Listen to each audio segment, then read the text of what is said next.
E no vídeo de hoje a gente vai falar um pouquinho sobre o que é um bom vilão e como construir um bom vilão para a sua campanha de RPG. Né? Aquele vilão que a galera vai, assim, os jogadores, os personagens vão ficar com raiva, vão buscar, vão temer, ter medo, e lá quando eles conseguirem, se conseguirem vencer, né, o vilão, vão vibrar muito com a derrota desse vilão. E vai criar histórias aí pro resto da vida de você e do seu grupo. Pois vamos lá então conversar um pouquinho sobre isso. Começando aí, né, eu quero contar uma história quando eu comecei a jogar RPG, lá na virada dos anos 90, 2000, na Dragão Brasil, né? Não tinha YouTube, não tinha nada, então a gente aprendia muita coisa de RPG ali na revista, nas revistas como a Dragão Brasil, ou em fóruns da internet e tal. E ali surgiu uma ideia muito forte de que um bom vilão é aquele vilão que é o famoso Puppet Master, né? O cara que fica por trás das cortinas e vai mexendo os pauzinhos. E a ideia era que o grupo de RPG, o grupo de aventureiros ia começar a desvendar aos poucos quem era o real vilão da história. Então, tinham vários subvilões, né, ao longo do caminho. Para cada sessão, para cada grupo de sessão, para cada parte da aventura da campanha, você enfrentava um vilão ali e o grupo achava assim, beleza, acabamos com o problema, mas eles descobriam que, na verdade, aquele indivíduo, aquele vilão, era um pau mandado, né? Ele era só um manipulado, alguém que trabalhava para alguém maior. Daí você ia para alguém maior e ali ia virando alguém maior, e alguém maior, e alguém maior, assim, né? Várias vezes até você chegar no ápice que era conhecer o vilão final da aventura. E, cara, isso faz um bom vilão? Faz um bom vilão. Mas não é, assim, na minha opinião, não é o que faz um vilão ser memorável, né? Um vilão ser odiado pelos jogadores. Vamos começar a construir a nossa ideia aqui analisando vilões de filmes e de livros. Quando você pensa num vilão memorável de filmes ou de livros, quem que vem na sua cabeça? Eu acho que vai ter muita gente aí vai pensar o Sauron, Senhor dos Anéis. É um vilão memorável? Cara, é um dos maiores vilões que tem na história da literatura de fantasia medieval. Né? Não dá para dizer que não é um mau vilão, que não é um bom vilão, na verdade. Né? O Sauron, ele é um bom vilão, mas, cara, ele é muito. Ele é meio que esse Puppet Master aí, né? É claro que não é escondido. Logo de início, todo mundo sabe que ele é o vilão. A questão é que ele não aparece em nenhum momento diretamente até o último momento do último episódio, da última parte lá. Nunca tem um confronto direto contra ele, é sempre contra os seus subordinados e tal. Então, é aquela história do Puppet Master, né? Um outro vilão aí mais recente, de histórias também de fantasia, alguém pode dizer que é o Lord Voldemort, né? É um bom vilão? É um bom vilão. Mas também é um vilão assim que ele já aparece mais cedo e tal, mas a gente vai, quando eu comparar aqui e trazer um outro vilão, né, vocês vão ver que o Voldemort, ele vai de fato, a gente vai de nós como públicos, né, como espectadores daquela história, a gente vai começar a ficar com raiva mesmo do Voldemort e vai começar a ver assim, cara, esse cara aqui é foda e é perigoso, lá no Cálice de Fogo, né, quando Voldemort enfrenta pela primeira vez de cara o Harry Potter e tem um confronto ali e o Harry se ferra todo, né, e tal, naquele primeiro confronto real deles. E agora, já pensando nisso, o que para mim, né, é um bom vilão e um vilão que é memorável na história de cinema, livros e tal? Eu vou trazer para vocês o Darth Vader. Para mim, o Darth Vader é um dos maiores vilões de todos os tempos. E o que o Darth Vader tem de diferente dos outros vilões aí? O Darth Vader ele já aparece logo na primeira cena de Star Wars. Quando a gente vai assistir Star Wars, começa lá aquela cena no combate espacial. Quando a nave é abordada, quem aparece logo de cara ali? O Darth Vader. Né? E já chega ali matando gente, e pega logo de cara, captura uma das heroínas da história, que é a Leia. E ao longo dessa história, você já vê assim, né, cara, esse daí é o badass, é o cara fodão, é o cara que vai ser derrotado, tá? O Darth Vader em Star Wars, o Darth Vader é um vilão muito melhor do que é o Palpatine. Tudo bem que depois, né, o Palpatine, nos filmes 1 a 3, ele surge como aquele vilão também Puppet Master, né? Ele vai lá manipulando todo mundo. Mas o Darth Vader é aquele vilão que desde o início você tem raiva dele. E quando ele é derrotado, né, lá no final, a galera fica feliz. Então, a grande diferença do Darth Vader para os outros vilões é que o Darth Vader, desde cara, ele mostra quem ele mostra o quão forte ele é, e ao longo de toda a história, ele vai sempre humilhando os heróis. Ele começa no primeiro filme, ele captura a Leia, depois ele mata o Obi-Wan. Bem, o Obi-Wan deixou ser morto ali? Tá. Né? Mas o fato é que ele derrota o Obi-Wan e fica todo mundo desesperado, decepcionado. O Luke, né? Os personagens ali ficam completamente atordoados com isso. Depois vem o Império Contra-Ataca e o Darth Vader invade a base de Hoth, mata mais uma porrada de gente. Eles têm que fugir com o rabo entre as pernas. O Luke passa a ser ali, né, um grande antagonista do Luke Skywalker, de um dos personagens.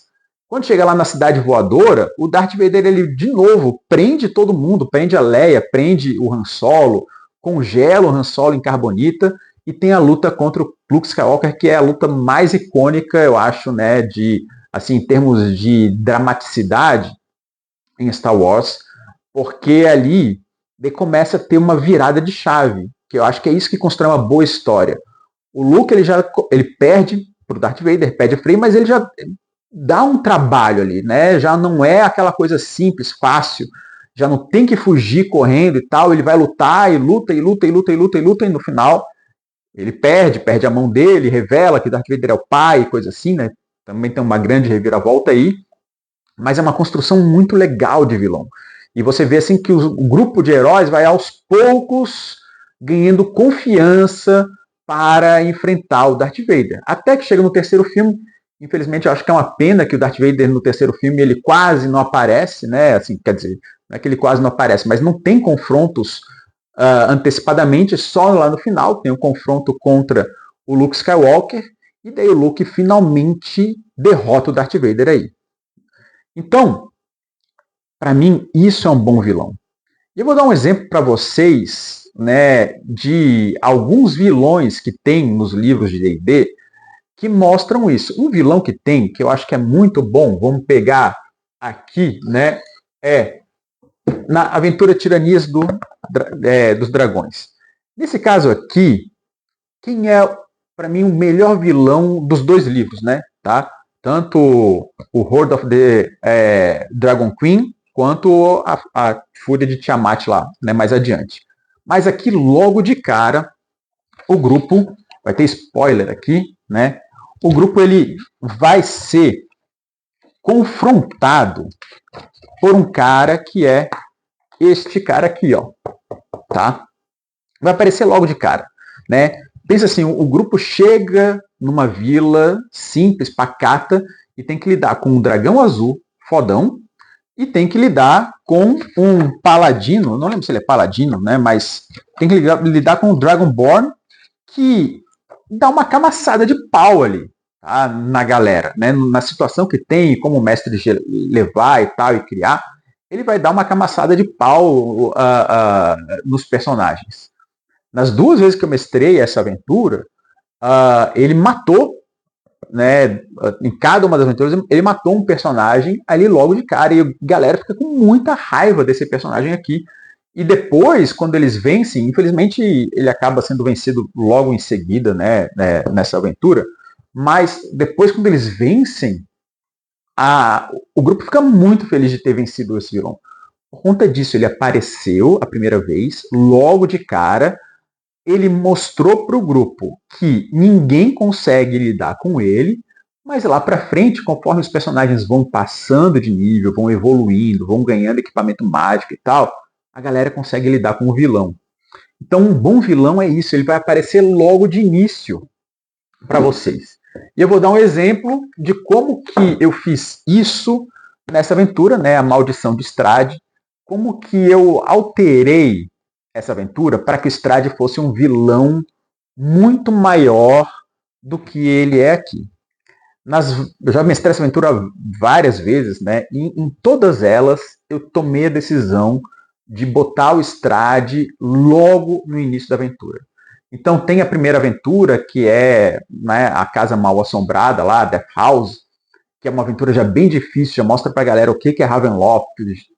Aconteceu algumas vezes de personagem já morrer ali nessa primeira aventura, mas depois que eles saem dessa aventura, né, eu já mostro o Strahd e eu fiz isso de diferentes formas em diferentes ocasiões.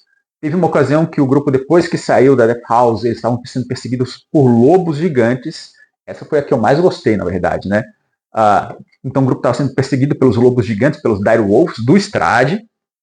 E um dos personagens do grupo morreu para um desses Dire Wolves e surge o Strahd, mas ele surge não na forma dele, né? Ele surge como um cara legal, bondoso, um conde que chega ali, espanta os lobos, salva o grupo. E dessa vez eu joguei dessa forma porque o Strahd tinha como objetivo, um dos personagens do grupo era um dos objetivos do Strahd, né? Dele se relacionar com esse cara. Aí eu não vou querer dar spoiler aqui, mas nessa aventura o Strahd pode ter diferentes objetivos, né? O que ele deseja pode ser diferentes desejos. E dessa vez, quando eu mestrei, o Strahd tinha um desejo que era relacionado a um dos personagens do grupo, que era um paladino. Então, o Strahd apareceu, salvou o grupo e chamou assim, não, eu sou o conde desse lugar aqui, né? A gente tem um problema com esses Dire Wolves e tal, mas vocês são bem-vindos, venham ao meu castelo. E o grupo foi logo de cara para o castelo do Strahd. Então, a primeira coisa que eles fazem aí para o castelo do Strahd, óbvio, eu estava jogando com excelentes jogadores que entraram no personagem, né, interpretaram, eles logo sacaram que aquele era o Strahd e que aquele era o Castelo Ravenloft. Mas eles, assim, cara, vamos comprar ideia porque a história tá legal. E eles foram para o Castelo do Strahd, foram jantar lá com o Strahd, e nessa história aí foi quando o Strahd se revelou, né, e ele tentou convencer o grupo para ajudá-los, né, ele queria que o grupo ficasse do lado dele, e o grupo não aceitou, o Strahd se revelou, atacou a galera, matou mais um personagem do grupo, e os outros conseguiram fugir. E eles fugiram, e, cara, eles ficaram com uma raiva do Strahd, mas uma raiva tão grande do Strahd, né, que a partir dali eles queriam de tudo quanto é jeito, tanto fugir de Ravenloft, mas eles queriam moer o Strahd no futuro. Só que eles apanharam tão feio, tão feio, tão feio, que eles ficaram também com um cagaço gigante das outras vezes que o Strahd apareceu. E o Strahd apareceu várias vezes, nas várias iterações que eu tive dessa campanha, o Strahd sempre apareceu várias vezes. Tem uma outra, segunda vez que o Strahd aparece, né? Agora, em todas as campanhas ele aparece nesse mesmo momento. Que é quando o grupo vai, encontra um ritual druídico para criar uma árvore gigante e tal. Né, quem já jogou sabe o que é isso, coisa assim. E o Strahd está lá observando esse ritual. E quando o grupo chega, e o Strahd vê o grupo, e o grupo vai interferir no ritual, tem um combate com o Strahd também. E o Strahd está lá de cima e tal, taca a bola de fogo, não sei o que, mata uma galera, mas já nesse segundo encontro, ou terceiro, dependendo de como foi a aventura, a galera já vê assim, conseguimos ferir o Strahd. Né? Geralmente a galera consegue ferir o Strahd vai assim, não quero ser derrotado aqui, não quero mostrar fraqueza, o Strahd vai embora, né? Mas ele causa, assim, um estrago gigante no grupo, tá? Não é uma coisa simples, não. Mas o grupo já sente que eles estão ganhando mais poder. Eles já sentem que eles conseguem, de repente, derrotar o vilão. E eles estão cada vez mais ansiosos para o próximo encontro, nervosos, porque eles não sabem assim, será que na próxima vez que a gente encontrar ele a gente consegue ser melhor? Ou será que a gente vai morrer todo mundo de novo? Então, um bom vilão vai criar sempre essa tensão. Quando que ele vai aparecer de novo? O que vai acontecer se ele aparecer de novo? Será que a gente vai estar melhor preparado se ele aparecer de novo? Ou será que a gente vai ter que fugir mais uma vez desse vilão se ele aparecer de novo? Então, um grande vilão, para mim, primeiro, eu acho que um bom vilão, você deve colocar ele logo de cara né, no primeiro encontro, ou na primeira aventura ali, e é para ser um cara muito mais forte do que o grupo. Ah, Leonardo, mas se acontecer um TPK, cara, pode acontecer um TPK? Pode. Eu acho que não tem que aliviar, roubar nos dados para o grupo conseguir vencer, tá? Porque se o grupo conseguir vencer, acontece o que eu acho que acontece com o Voldemort em Harry Potter. O Voldemort ele aparece em todos os episódios, né? Todos os livros de Harry Potter, o Voldemort ele aparece de uma certa forma. Então alguém fala assim, mas o Voldemort está lá no primeiro, né? A Pedra Filosofal, o Voldemort ele está ali naquele primeiro episódio. Só que o Harry vence, né? O Voldemort está muito fraco, não tem poder nenhum e tal, e o Harry vence o Voldemort. No segundo livro, o Harry vence o Voldemort de novo. Então, o Voldemort está fraco e o Harry nunca perde para o Voldemort até que chega Cálice de Fogo. Quando Cálice de Fogo chega, é a primeira vez que ele perde de fato para o Voldemort e vê que o Voldemort é muito forte e pode matar ele a qualquer momento. Então eu acho que um vilão tem que, desde o início, ser muito forte e mostrar para os jogadores que eles podem morrer a qualquer momento. O que eu acho é que daí o que acontece, né, para lidar com isso? O mestre tem que dar opções de fuga para os jogadores, para os personagens. Então tem que permitir que os personagens fujam. Ou porque o vilão, de repente, não tem interesse em persegui-los, ou porque o vilão talvez tenha interesse em capturar um dos personagens e, capturei, eu vou embora e pronto, né? Ou ele tem interesse em matar um dos personagens, matou, daí é aleatório, tá, gente? Não vai pegar assim, eu quero matar o personagem aqui que eu não gosto de paladino e eu vou querer matar o paladino. Ou eu não gosto de warlock e vou querer matar o bruxo aqui do grupo. Ou eu não gosto deste jogador, né? Não faça isso e vou matar. Então, né, cria um objetivo aleatório aí, mas algo que faça, que permita ao grupo fugir. Tá? Então, eles verem que eles não têm condições de lidar com aquilo e permitir fugir. E se o grupo insistir em querer combater até a morte, mesmo que o vilão esteja dando uma chance da galera fugir, daí mata todo mundo. E o que eu acho que uma solução para isso é, agora vocês vão criar um grupo onde tem parentes, amigos daquela galera que foi morta pelo vilão. E vão sair atrás da caça, assim, sabe assim, olha, tal cara matou nossos amigos, matou meus familiares, matou meu amado, minha amada, vamos atrás dele, tá? Que é uma outra plot muito legal também, é como se fosse um prelúdio, né? Teve o grupo de aventureiros que foi morto cruelmente pelo vilão da história, e agora você cria os heróis que vão atrás fazer a vingança. Então você cria formas de que o grupo não morra todo mundo, sem roubar nos dados, sem aliviar para eles, né, e sem fazer com que eles vençam o combate. Tá? A galera não pode vencer o combate porque você ajudou. Se acontecer de eles vencerem o combate porque eles foram muito espertos, aí beleza, aconteceu. Tá? Mas se você fizer um vilão forte pra caramba, ou seja, galera de primeiro nível, e você faz um vilão, né, que é de nono nível, 11º, bota um Beholder como grande vilão e aí aparece logo de cara, matando um monte de gente, né, e matando pessoas do grupo, a galera vai odiar esse vilão pro resto da campanha.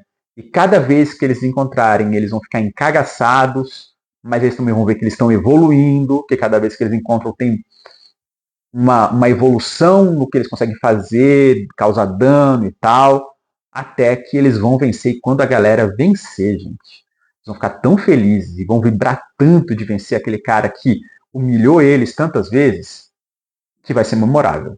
Então, para mim, isso é o que faz um bom vilão. Aquele cara que aparece várias vezes, humilha os personagens várias vezes, mata a gente do grupo várias vezes, mas a galera vai tendo a sensação de que cada vez que eles encontram o vilão, a coisa vai melhorando, eles vão ganhando mais esperança, eles vão ganhando mais força, até derrotá-lo de vez. Certo? Então tá aí a minha dica para fazer um bom vilão para a sua campanha, na próxima campanha que você criar aí.